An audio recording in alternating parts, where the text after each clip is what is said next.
اهلا وسهلا، كي دايرين؟ لاباس عليكم؟ نتمنى تكونوا بخير وعلى خير. فيديو جديد، فيديو ضروري ما تحلوا وديناتكم معايا فيه.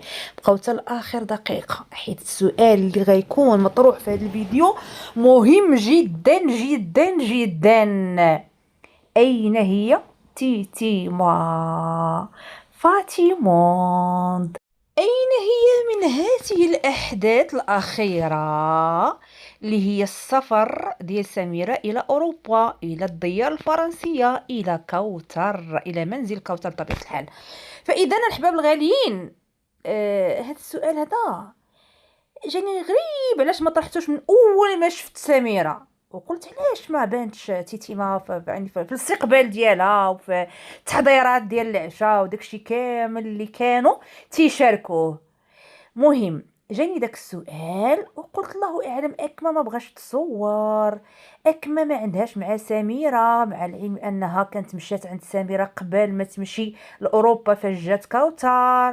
المهم بقيت نعطي اجوبه لراسي، لكن الحباب الغاليين، الفيديو ديال هذا النهار، اللي حطت سميرة يؤكد على ان تيتيما كاينه تما ان في الوجود ديالها ديال داك المنزل. فين مشات؟ واش مازال كاينه مع كوثر ولا مشات شي بلاصه اخرى؟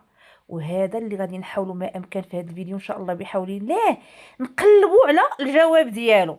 مهم، ما تنساوناش من اللايكات والبارطاج والتعاليق. غادي نتكلموا على هذا الموضوع. غادي نتكلموا كذلك على ضياف يسرى اللي ما عرفوش بعض الناس. انا استغربت لان هي ذكرت داكشي عندها في الفيديو، قالك شكون هاد الضياف اللي غادي يكونوا عندها. جاو عندي بعض الناس يسولوني هذا السؤال، مع العلم ان الفيديو ديال البارح اللي حطيت لكم فيه الجواب وعطيتكم شنو واقع ما بين يسرى ودوك الناس، لدرجه ان مهم سعاد هي دخلت بالصلح وقدات الامور ودغيا دغيا جمعات داكشي وطواتو. مهم بحال اللي ما كاين والو، يسرى باش تعوض داكشي اللي وقع، داك سوء الفهم اللي وقع لها معاهم، قالت لهم اجوا مرحبا بكم، واخا ما كانش عوال على انها تعرضهم. هادشي غير البارح انا راه تهضر فيه في الفيديو. جا عندي سؤال بحال هكا، قالك شكون هاد الضيف اللي غادي يجيو عند يسرى؟ هادوك الناس اللي كانت عندهم في طنجه بطبيعه الحال. مهم، ما علينا، هادشي دا غادي نطرقوا ليه. غادي نطرقوا لقلوش قلوش جات واحد الكليه. هذيك الكليه تبارك الله ما شاء الله كبيره، جوج سكان تبارك الله كبار. انا ما دخلتش في الحقيقه، هما راه بداو تيوريهم في داروا دابا فرقوا ماشي المحتوى بيناتهم. هذه غادي هذا غادي يجيب السكان، وهذه غادي تصور الصاك، والصاك الثاني غادي يصوروا عاوتاني قلوش. المهم، ما علينا، غادي نتكلموا لان اثار انتباهي واحد الحاجه دارها قلوش. هاد قلوش ناشف، والله العلي العظيم تيبان لي على انه ناشف في الاحاسيس وناشف على انه يكون مصواب، وناشف على انه يكون ولد الخير وولد الناس، ويتصرف على اساس انه على الاقل حتى كان مثلا هو هكاك الطبع ديالو، يتصرف على انه يغير راسه من هذا الشيء هذا اللي هو ما زوينش فيه. مهم، غادي تقولوا لي علاش تقولي هذا الكلام. غادي نقول لكم الا لاحظتوا واحد الملاحظه من خلال هذا الفيديو اللي حطنا هذا النهار، وشنو كانت ردة الفعل ديالو. لان قلوشه طلبت منه واحد الطلب قبل ما نوصل لكم الموضوع. كتبوا لي داك الطلب، طلبت منه داك الطلب وقال لا لا لا ماشي دابا، من بعد. تخيلوا واحد الطلب اللي هو سهل جدا، اللسان يكون رطب داك الاشياء، قال لا لا بلاتي من بعد. مهم، ما علينا، هادشي كامل غادي نطرقوا ليه. نتمنى على انكم كما قلت لكم ما تنساوناش من التفاعل ديالكم، داو على بركه الله. مهم، ما علينا، كيف ما قلت لكم تيتيما اختفت في هذه الفيديوهات الاخيره، وماشي غير على الفيديوهات ديال سميره، وانما حتى في الفيديوهات ديال كوثر، لان كوثر كذلك سجلت واحد الفيديو وهي تدير داك التحضيرات والعشاء اختها وداكشي اللي شاركته معنا. تيتيما ما حاضراش، ما كايناش في الفيديوهات. تيتيما مغيبه على الفيديوهات. تيتيما ما كايناش نهائيا، لا هي مشاركه الحدث في القناه ديالها وعادي راه خالته سميره هذيك. وغتقول لي بان راه كاينه مدابزه وكذا وكذا. لا، مع تيتيما ما كاينه لا مدابزه لا حتى شي حاجه. علاش؟ لان الوقيته فاش جات كوثر المغرب علين باش تطلع نيت فاطمه الزهراء لفرنسا، في هذيك الايام راه كانت في المغرب وداتها معاها لدار سميره. تتمشي كوثر لدار سميره تتديها معاها. وديك الساعه حنا كنا عارفين بان تيتيما راه غضبانه من دار باها، من دار مرت باها، باش نكونوا موضحين النقط كيما هما. غضبانه ديك الساعه ومدابزه مع مرت باها، وكوثر يعني في هذاك الاحداث يعني جات وبحال اللي نقولوا ونساتها وما خلاتهاش تحس على انها جايه بهذيك الطريقه وغضبانه. راكم عاقلين على انها جرات عليها هذيك الميكروبه وعيراتها وما خلات ما دارت فيها. واخا الاخرى ردات عليها ولكن تتبقى الاخرى هي الباديه، هي اللي عندها العقل والمفروض على انها ما ديرلاش ديك الفضيحه وما ديرلاش ديك الشوهه وما تبقاش عايرها بالكلبه سيري بحالك عقلت ونار. دابا فاش نجبدوا بحال هذا الشيء هذا تجي شي وحده شي كلبه مازال سبحان الله العلي العظيم مازال تتهوهو عليا، مازال ما بغات تعيق وتفيق راه الشيء هادو اللي معاها اقسم بالله العلي العظيم المدافعين عليها راه في الاخر دابا مجرد جبدات قناه وما جبداتهمش هما راه منوضين الشياط. راه ولات يقولك بان السيده مكروهه ما باغا الخير لتا شي واحد، السيده ما باغا لا تطلع واحد على ضرر لا حتى شي حاجه، مع العلم ان هادشي هذا حنا الوالا شربنا منه وقلنا لكم ان السيده كذابه خبيثه حاقده ماشي من النوع اللي بنادم غيدير فيها الخير وواحد النهار مثلا حتى لو وقفتي عليها انت ماشي عيب او انت ماشي عيب. قلنا هاد الاشياء لا جات يهاجمونا حنا وخلاو هضرتنا وتيدافعوا عليها هي. سبحان الله العلي العظيم دابا حاليا مؤخرا ها هما يعني بديجي صغيورين ذكرات قناه ما ذكراتهمش هما غادي تشعل فيهم العافيه سبحان الله. فما بالكم حنا اللي ما خلينا ما درنا معاها وفي التالي كانت ناكره الجميل ناكره الجميل. واقسم بالله العلي العظيم شي واحد اللي تيقولك على ان احنا تعدينا عليها حاجه وحده انا غنعترف بها لان هي كصاحبه قناه عندها محتوى ماشي منتقده ونفرضوا مثلا انا عمري قعدت عاشرت معاها ولا عرفتها سواء كنت معاها او ضدها مثلا غنهضر عليها بحالي بحال جميع القنوات. ولكن واحد الناحيه كاين واحد شويه خطا مني انا، لكن هي شنو هي كصاحبه محتوى ماشي كصاحبه قناه ديال الانتقاد او الهضره وغادي تتكلم وغادي تراض مع الناس. لا هي غادي تجبدك غادي تعطيك مثلا في شي فيديو ولا جوج ولا ثلاثه وغادي تحبس وتمشي عاوتاني في حاجه اللي هي معتاده فيها، والا راه ما غاديش تشبع المتتبعين ديالها على انها راه يعني شي حاجه على ان خصها تبقى تراض هكايا كل نهار ولا هذا. فهي هذه الطريقه باش تتعامل مثلا مع شي واحد جبده ولا شي حاجه عندك خطره جوج ثلاثه تعطيهم وترجع للور. حنا لا حنا كقنوات المواضيع ديالنا هما هادو، كنت ندافع عليك راه غندافع عليك كل نهار، كنت ضدك راه غادي نكون ضدك كل نهار. فتتبين على اننا حنا بحال اللي زعما حنا اللي ظالمينها. ولكن والله وربي تيشد على هذا الشيء تنقول لكم واللي كان عاق راه عاقل واللي بغى يشهد شهاده الزور منه المولاه. راه هي النهار الاول وحنا معاها مازال ما كاين حتى شي حاجه من اننا يعني ناويين على اننا نرجعوا ضدها ولا شي حاجه، ولكن خلعاتنا وصدماتنا. السيده حنا تنتعاونوا معاها، السيده حنايا تنجريو معاها، السيده معاونينها ماديا ماشي انا بطبيعه الحال وانما يعني كاين شي ناس اللي بوجوهنا واخا انا ما طلبت لحد انا تيجيو عن طريق ديالي تيقولك لا بغينا الرقم ديالها بغينا هذا باش نعاونوها، تنقول ماشي مشكل الله يسهل الامور ماشي انا طلبتهم. مهم ما علينا هادشي هذا كتعامل زوين ما يديروش معاك اللي ودولك باك وامك ما نكروشهم والله لا داروا معاك هاد لي جيست بحال هكايا وتنتقاتلوا وفي التالي تنتفاجئوا على انها تكذب ما تتفرغ ما تدير حتى شي حاجه. وبالخصوص القضيه اللي كانت عندها مع هذا اللي كاين هنا في مكناس هذا هو اللي كنت انا تنقول يعني هي اللي كنت خايفه منها كاع القضيه ديال المشؤومه كاع اللي ممكن مثلا تديها الحبس هي هذيك دافع على راسها باش ما تمشيش للحبس وباش ما يجيهاش شي حكم مثلا اللي غادي توسخ الدوسي ديالها فيا. انا هزها الهم بهذه الطريقه هذه وهي كذابه نتلاقى بها تنقول لها صايبتي هذه درتي هذه تتقول لك كلشي درته هو هذاك ما تجيش بالي على انها تكذب عليا. تنقول بان راه هي مصلحتها واش انا مصلحتي انا ما يمكنليش نقول لها وريني ما تورينيش هكا انا وتنتيق وتنجي نقول للناس بان راه دارت وفعلت وتركات. لدرجه انا بعض القنوات قالك واحد انت كنتي تتقولي دارت وفعلت وما كنت وتقولي لنا راه هذاك الشيء هو هذاك ايوا حيت هذاك الشيء اللي كانت تقولي حتى هي وانا تنتيق هذيك الساعه صدقات اكبر كذابه. المهم رغم اننا هذاك الشيء قرصنا وما عجبناش الحال المهم تفاجئنا وتنقولوا علاش درت بحال هكا وهذا كان نقاش هكا تيكون بيناتنا. لكن هي الخبيثه راه دابا حيت كاين شي وحدين تيتلاحوا عليك بحال هكا ويقول لك ولا واش هي دايره وفاعله وانت ما بغيتيش لا مازال محدهم هما تنهضروا عليهم كاملين حتى هي راه فزت منهم حتى تموت يوتيوبيا حتى بنادم اخر واحد عندها يعيق بخصيلها يعني الخبط ديالها وداكشي كامل اللي هي تتبين للناس العكس ديالو فهمتوا. المهم ما علينا فتتفاجئوا واحد النهار اقسم بالله الا مازال ما خرجنا ضربنا فيها ولا حتى شي حاجه اوكي ما عجبناش الحال ولكن ماشي لدرجه اننا غادي نقلبوا عليها ولا غادي نقولوا دارت وفعلت وتركات. حتى خرجت واحد النهار وقالت لنا غادي نسد على يمك من الروبيني. اش من روبيني تعطيني انا بعدا؟ انا ما عنديش روبيني عندك انت غتسديه عليا.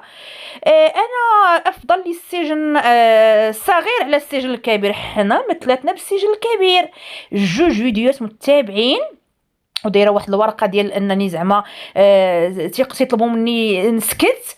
وهذا هو من صراحتك الغبيه. شحال جاب لك داك اللسان من شكايه؟ شحال طلعتي وهبطتي وشحال بكيتي وقلتي بان انا تيتعداو عليا، ولكن لسانك اللي معدي عليك، لسانك اللي معدي عليك. فاذا حنا بقوه الخلعه عليا كنا تنقولها وياكي عندك هذا ديري احتياطي ما تقوليش هاد الكلمه، ما ديريش هذا.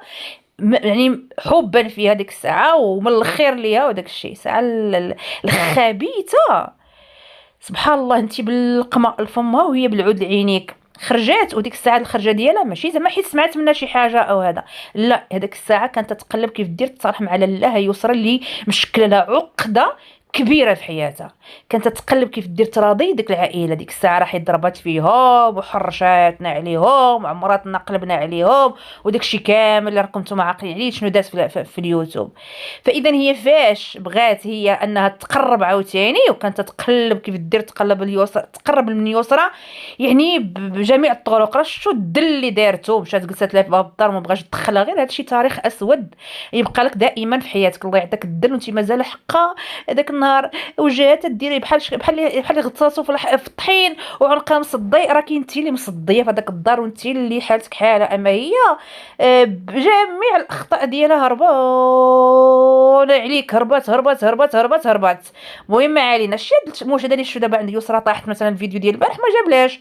ايوا ها انتم عقلوا الا ما غديرش عاوتاني واحد العنوان ودير لكم شي حاجه هكا تطلع المشاهدات تتفوتها 100 يسرى هكا ما تتناجش على 100 في حين هاد الغبيه اللي خاويه لسانها هو راس مالها. ويا ريت كون كان داك اللسان نافع في شي حاجه، نافع غير في التخربيق، وها هو جاب لها النيت المشاهده على قد داك التخربيق ديالها.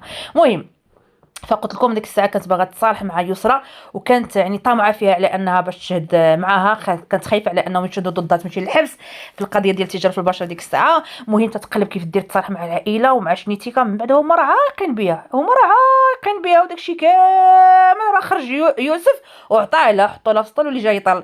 ولكن هي ديك الساعه تدير المستحيل حيت هما هذيك الساعه الى حدود هاد الساعه ما عندهمش غرض على انهم دابا هاد الساعه يدبزوا معاها. تيقنف بوكريشه ويسالي بوكريشه. ديك الساعه غادي تشوفوا الوجه الحقيقه وتشوفوا شنو غيخرج منهم. عقلوا على كلامي والايام بيننا وتشوفوا شنو غادي يسمعوا لديك الخبيثه ديال السريعه. المهم علينا كما قلت لكم كانت تتقلب كي دير تصالح معاهم. فزعما باش تراضيهم انا غنضحي بدوك القنوات اللي تيدافعوا عليا. هادشي اللي كاين وهذا هو الغرض ديالها انها تخرج داك الايام وتضر فينا حنا كقنوات. وي دوخاتنا. هادشي معنا حنايا ماشي مع ولاد شحيبر. ديك الساعه كنا تنعطيو لهم ولاد شحيبر. هادشي معنا حنا، هادشي حنايا اللي مقصودين فيه ياكي. وهكاك اقسم بالله ديك الساعه بقينا هكا دايخين. ما شي ديك بنادم اللي شديتي وشميتي له شي كينه ديال السم بحال ديال الفيران وبقى دايخ ودار راسو بحال هكاك. وحق الله العلي العظيم ويلي واش الخير هكا تيكون هكا تيرجع الخير بنادم هكا تيهضر. بقينا هكا تنتسائلوا ويلي ما تويلي. المهم ديك الساعه تنقول لكم تنتفاجئ بالروبه اللي خرجت تتعطيها. انا ديك الساعه تنقول لا مازال بنادم. انا ماشي شوفوا انا الطبع ديالي انا هكا دايره ماشي غير ماشي هي مع هكا يا اليوتيوب ولا شي حاجه. انا الطبع ديالي حتى في الحياه ديالي الخاصه بنادم الا كنت انا شاده فيه وعزيز عليا و ما تنبغيش العيب ديالو تنعطيه فرص، نعطيه الاولى والثانيه والثالثه والرابعه والخامسه والعاشره. تنعطيه الفرص ونصبر ونقول ماشي مشكل ندوز الاولى. دار خطا ماشي مشكل، كنا تنغلطوا بلز واحد الهضره كنا ممكن نطيحوا في داك البلايص. خشى الهضره تنقول بنادم ضعيف تنبقى هكا نصبر. نهار عشان تشد قرار ديال ان داك بنادم ما صالحش صافي ما صالحش والله ما نعاود عاد نشم الريحه ديالو وكيف ما بغى يكون النوع ديالو. اللهم الا كان يعني من اقرب المقربين خوتي مثلا هادوك راه ما عندي ما ندير على وجه الوالدين تدوزي وهما براسهم يدوزوا لك وحنايا هكا ما غاديش نقول على انا نساء انا من الملائكه راه كنا تنغلطوا فهمتي؟ تيجي مثلا الغيار نعاودو نتصالحوا ونعاودو هذا هكا الدنيا، وهذا الشيء غادي زعما بالنسبه للخوت وداك الشيء جاريه به الدنيا هكا كامله كامله. اللهم كاين شي عائلات الله يسر لي كاع تيتقاطعوا في نوبه الخوت، صافي تتكون شي حاجه اللي هي خايبه كاع ما فيها ما الانسان يلبق. كاينه هذه القضيه، ولكن عطيتكم مثال ان التصرفات ديالي مع الناس مثلا غير نفوت خوتي اي واحد كيف ما بغى يكون النوع ديالو، نصبر نصبر نصبر، ولكن فاش نحط بنادم وصعيب صعيب صعيب باش انا عاوتاني يعني نتراجع. خصني مده، خصني واحد الوقت اللي هو كبير باش ننسى داك الشيء، باش يلاه المهم نصفي قلبي. عاوتاني الا صفيت قلبي وعاوتاني هضرت مع بنادم راه بحال اللي ما كاين حتى شي حاجه، وداك الشيء اللي وقع راه ما وقع فيه حتى شي حاجه. هكا الطبع ديالي. المهم هادشي راه درنا انا هكا مع السريع نقول له ما كنتش باغا. وجات مع الظرفيه ديال ماما، كانت ديك الساعه مريضه، كانت دارت العمليه صافي، حتى غبت انا واحد الشهر تقريبا، ما كنتش ما بقيت نحط حتى شي حاجه. صافي فاش هذا لقيت الدنيا مقلوبه، ما بقى لي ما ندافع عليها، انسانه كذابه خبيثه تضحك على الناس، مقابل على انها ترضي ناس اخرين جات تضرب فينا حنا، ما كان حتى شي سبب ديك الساعه. ولكن كان سبب اخر، لان كانت عارفه راسها على انها كذبت علينا، وعقنا بها في الاخير، عقت بها انا في الاخير بانها ما حاطه حتى شي حاجه وتتكذب على عباد الله، وربحت واحد 8 شهور. المهم شحال من حاجه بحال هكايا. ما علينا، ماشي الموضوع ديالي هو هذا، ولكن غير شي وحدين تيجيو هكا سيسحبوا حنا اللي ظالمين، او والله ما ظالمين، والله العلي العظيم لا هي اللي ظالمه. الفرق اللي كاين هو اننا حنايا كقنوات انتقاد تنهضروا في هذا الشيء هذا، وهي لا، ممكن دير واحد الروتين مزعلك هكا عندها في القناه ديالها وما تهضر على حتى شي حد، فهمتوا؟ ما علينا. نرجعوا للموضوع ديال تيتيما. تيتيما اللي ما كايناش الحباب الغاليين. قلت لكم بان سميره ما مدابزاش مع تيتيما، ونهار فاش جرات عليها السريعه كوثر وقفات مع تيتيما، ديك الساعه راه كانوا تيجريو باش يديروا كيف يديروا يخرجوها، راه كانت تمشي معاها في اي بلاصه، ومشات معاها عاود مشات معاها عند سميره. اللي عاقل راه تيتيما واحد النوبه قالتها، قالك مشينا عند خالتي سميره، ما عندهاش مشكل مع خالتها.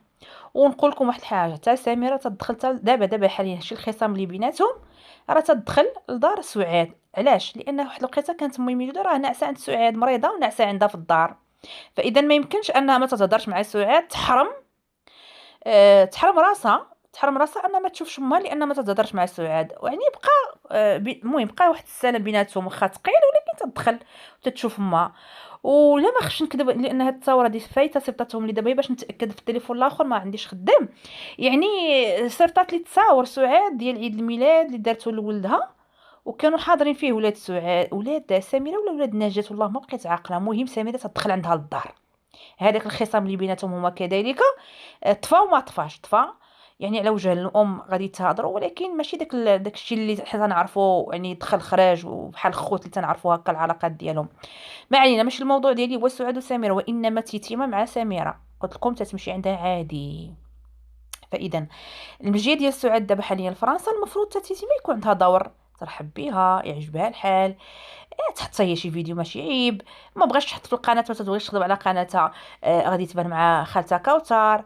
وما بغيش نقول لكم تبان حتى مع خالتها سميره، عادي الا بغات تبينها، ولكن لا، الحس ديالها ما كاينش، الحس ديالها ما كاينش. يعني حتى ديك القضيه ديال انها مازال واخا تهضر مع خالتها ما تصورش معاها وهي ما تصورهاش، راه الحس ديالها ما كاينش لا في الفيديوهات ديالها هي كقناه تحط شي حاجه، ولا حتى مثلا كوثر تحطها في الفيديوهات. غادي يمشيو واحد الفرضيه واش مدابزين، انا غادي نجاوب عليها في هاد اللحظه هادي، راه ما مدابزينش، راه ما مدابزه حتى مع كوثر، ما مدابزاش. علاش؟ لان انا دخلت القناه ديال تيتيما، مشيت للبارطاج المنتدى ديالها، لي بوست اللي تتحط، لقيتها تتبارطاجي خالتها كوثر عادي، غير هي خالتها سميره ما تتبارطاجيهاش هذه هي اللي ماشي عادي.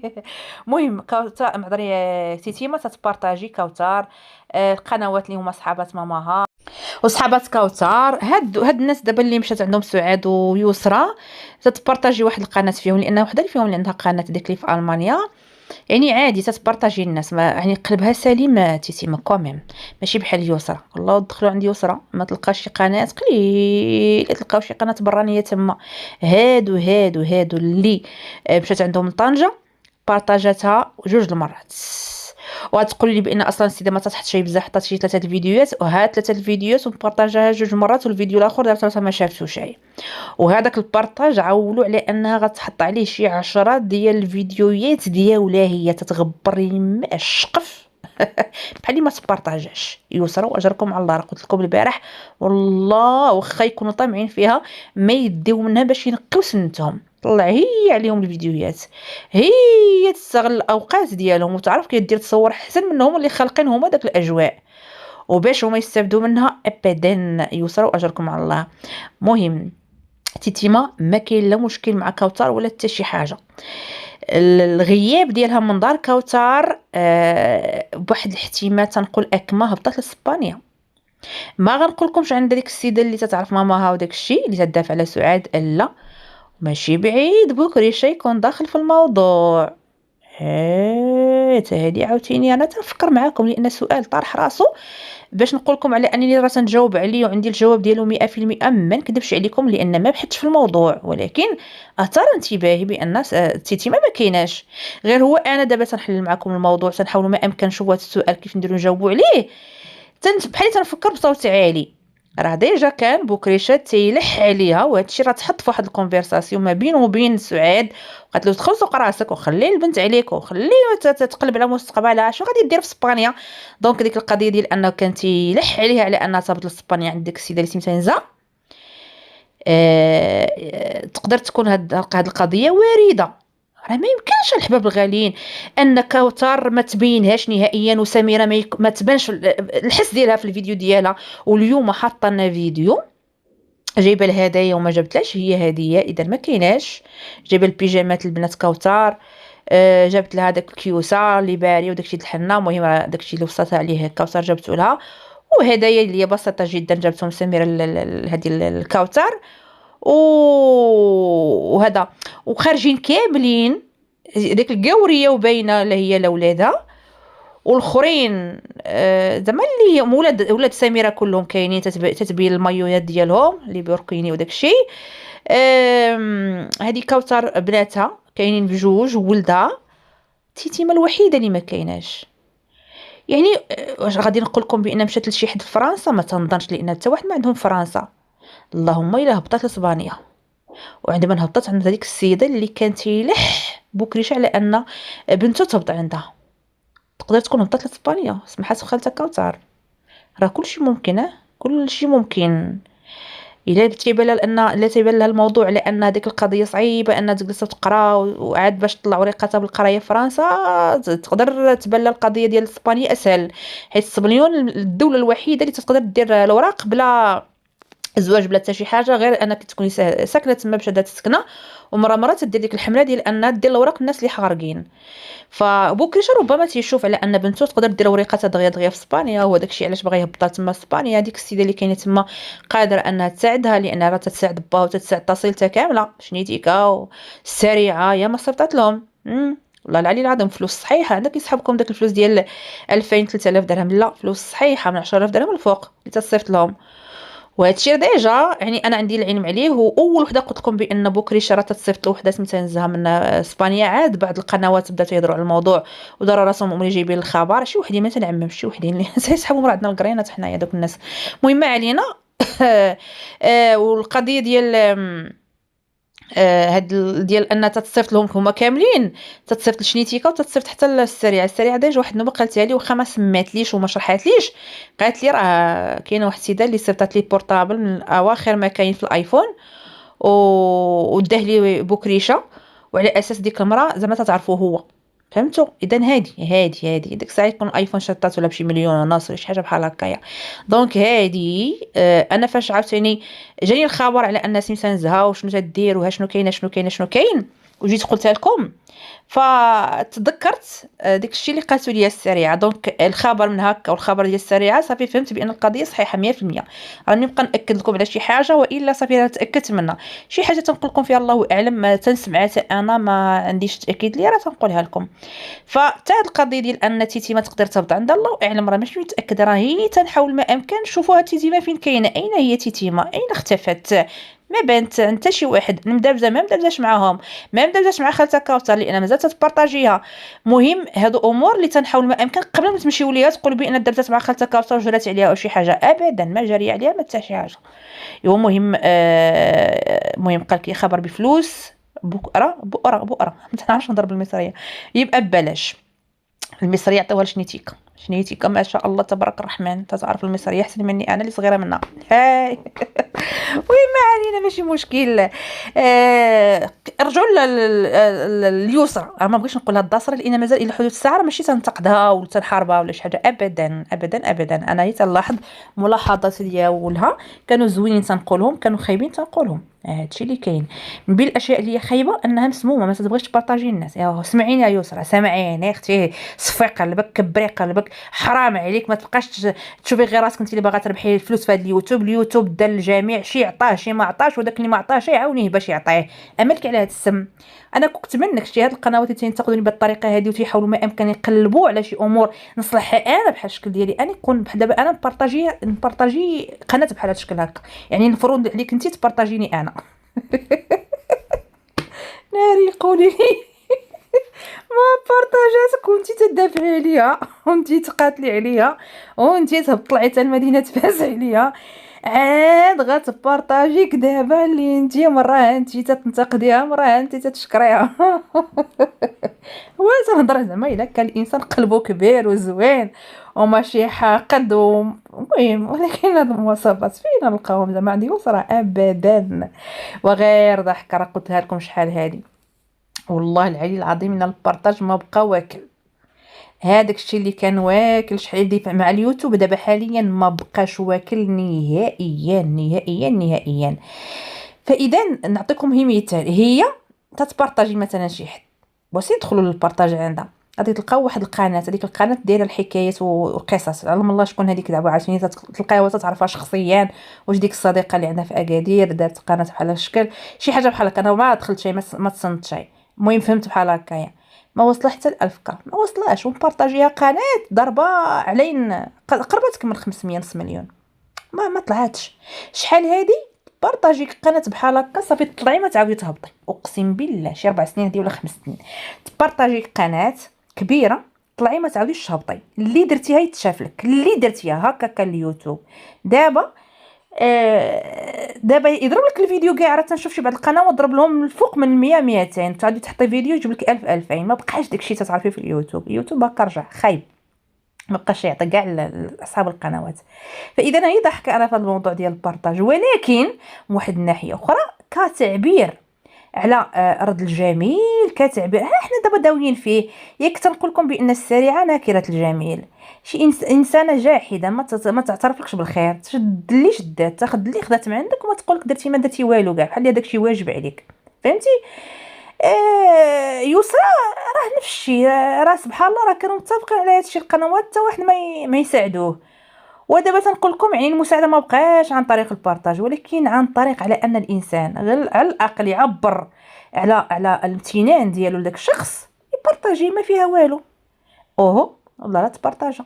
دابا انا تعجبت في هاد الناس هادو اللي كانت عندهم في طنجه 2 نوبات، ولكن تتحط الفيديو ديالها 10 المرات، تدير الاول تتهبطوا، الثاني تتهبطوا اكثر، الثالث تتهبطوا اكثر واكثر واكثر، الرابع تتهبطوا اكثر واكثر واكثر واكثر، يعني تتلقاي 10 المرات مبارطاجيه راسها وغرقات داك الفيديو اللي قبل منها زعما ما يبانش.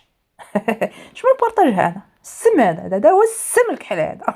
المهم بعض الناس جاو عندي قالوا لي شكون هاد الناس اللي عارضه، وانا هضرت البارح في الفيديو قلت لكم هذوك الناس اللي في طنجه شنو وقع دابا، راه باش تايت زعما تتبين على ان ما كاين والو، راه عارضاهم هما دوك اللي في طنجه. هذيك اللي غتمشي لالمانيا راه قالتها في الفيديو ديالها، قالك بان المانيا غادي تمشي لها يوم السبت، اذا انا مضطره نزرب ونعرض وندير ونفعل ونترك، صافي سهله جدا ما كاينش شي حاجه اللي هي صعيبه. اوكي المهم ما علينا، هذا فيما يخص يسرى. دابا غادي ندوزو لقيلوش اللي جات واحد الكليه تبارك الله ما شاء الله كبيره باينه ما شاء الله، داك السكه تيهزوه كبار. فقيلوشه حلات الكفر ومشى هو يجيبهم، تتصوروا حط الصاك، قالت له ودعي مع السيده اللي سطات هاد الشيء، قالها من بعد. شحال ضحكت. ناري بحال هز الثقل في نسالو، بحال دعي مع هذيك الساعه هز الثقل، ولا غادي يبقى يحسبها شحال دعاء. عادي دعي معها دابا، وندعي معها انا غادي في الطريق، وندعي معها وانا تنحل الصاك، يعني مقابل داكشي اللي صيفطات ماشي تسال الدعاء ديك السيده، راه تسال شي حاجه اخرى. راكو كان الانسان عنده كيف مثلا يقدرك باش يرد داك الخير خيرين، راه هذا هو اللي خصو يكون. راه الانسان فاش يدير فيك واحد شويه تديري فيه انت بزاف، هادشي اللي انا عارفه. وما عندكش ما غتردلاش لان انت باغي غير اللي يعطيك. اذا على اقل حاجه الدعاء، لساني يكون رطب بهذاك الدعاء، ندعي معاها وانا هاز الثقل، ندعي معاها وانا تنحطو في الطوموبيل، ندعي معاها وانا غادا في الطريق، ندعي ندعي ندعي ندعي، ما خاسر والو، ما غتخلص عليه والو، يا المسموم يا الجحيد. ويك ويك عباد الله، واحد القبيح منه ما كاين. ودابا اللي تنستغرب ليه وهو ديك قلوشه، نعرف فاش كان مدابزين انا وحياتي مع فلان ولدها زعما محمد ما عرف، المهم كملوا. انا غادي نبدل حياتي في المزرعه، انا غادي نبدا حياتي مع المزرعه ديال الوالديه، المهم عناوين ضخمه على انها زعما مقلقه وعايش الحياه، والحياه معها هي مع ولدها، ما بقى حدا غيشاركها معها في ديك الحياه، وتغبان وشي حاجه. دابا تضرب لك عكار حمر، اجي تقول لكم طاقه ايجابيه، انا وقرة عيني، انا وحبيب قلبي، هذاك الدل. يعني مي توقع هاد المشاكل بحال هكا ما بقات حلاوه لدوك الكلمات. دوك الكلمات فاش يكون داك الحب عميق عميق وما كاين لا مشاكل حتى شي حاجه، وما تبعكمش واحد اللعنه ديال المرحومه، انا داك حتى لا كتبتيها وافتخري بها ونقولوا عادي راجلها وعلاش لا. ولكن دابا حاليا عفوا في ظل هاد المشاكل وظل هاد المحنه وهاد الحاله النفسيه، انت عاد خرجت تقولي انا ما بقيتش نحمل راسي، تنشم الريحه خيبانه، تنشم الريحه خيبانه، انا كلشي تنشم فيه ريحه خانزه، هو اللي ريحته خانزه، دونك نتوما دابستوا على ريحه خانزه على ما اظن.